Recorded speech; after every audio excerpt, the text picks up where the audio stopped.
Okay, welcome back. We're back onto a discussion. It says, can we draw a line other than line L through point P that never meets? And so basically what they're asking is, if I have a line and I have a point not on a line, can I draw more than one parallel line? If you read this, you'll find out that mathematicians actually battled and debated this, and in essence what they were unable to do is prove one way or another this. And so what Euclid did is he just made an assumption in every part of the geometry that he did, and what we ended up with was this parallel postulate, and this needs to go in your notes. It's huge. In essence, what it's saying is that there is at most one parallel line through a point, an external point. And so when you do this, it sort of limits any variability to the answers you can come up with. Okay? So write that down, make sure you understand it. It's huge. Next thing says, example 6. We can use parallel postulate to prove the second part of the basic fact. So we're using that parallel postulate to prove this theorem. Suppose that transversals intersect parallel lines. If the parallel lines are parallel, then alternate interior angles are equal in measure. Suppose in proof, you always want to kind of go through it and reread it several times, but suppose that transversal AP intersects the line at A, line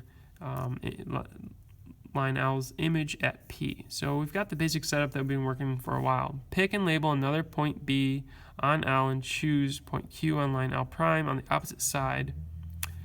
And so B is on the right side, Q is on the left side, and the picture might look like this.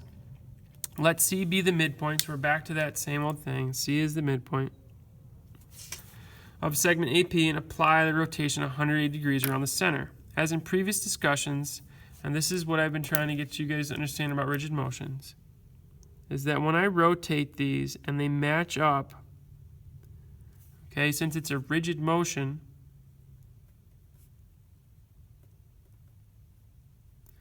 the angle measures are preserved.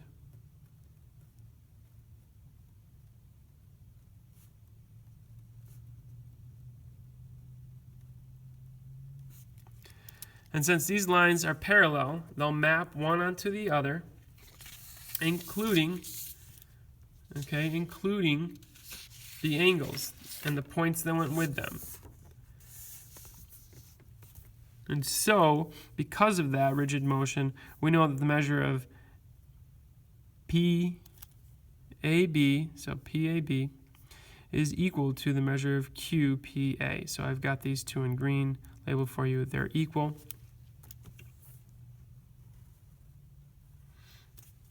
Okay, and so once I start with the assumption that parallel lines occur, I can now state that alternate interior angles are equal in measure. Okay.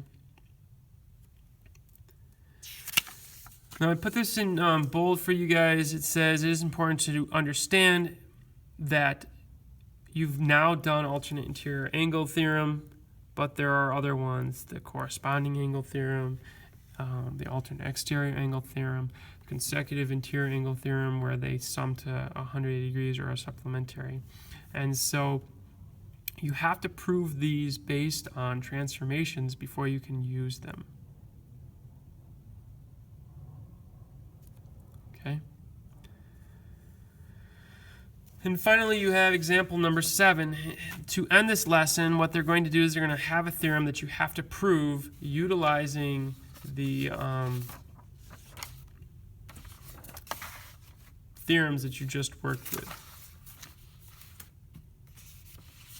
Okay. And so if 3 distinct lines,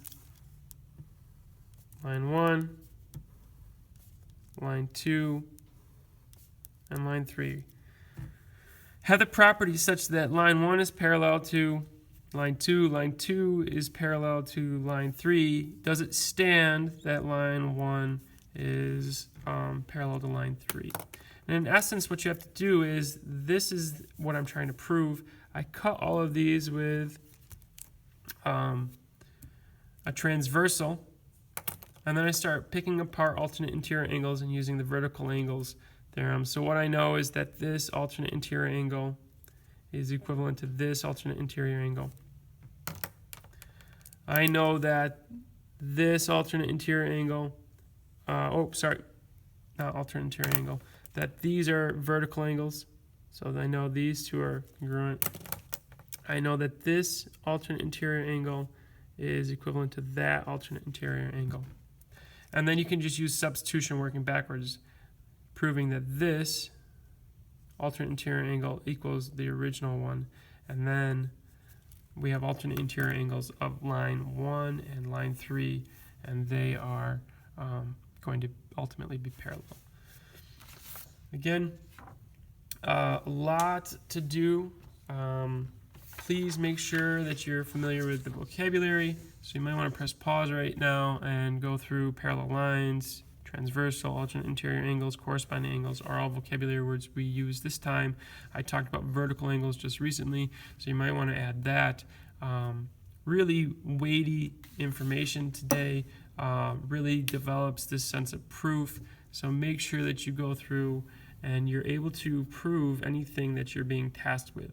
You have 4 problem set questions that deal with proof that you will want to get through before next class.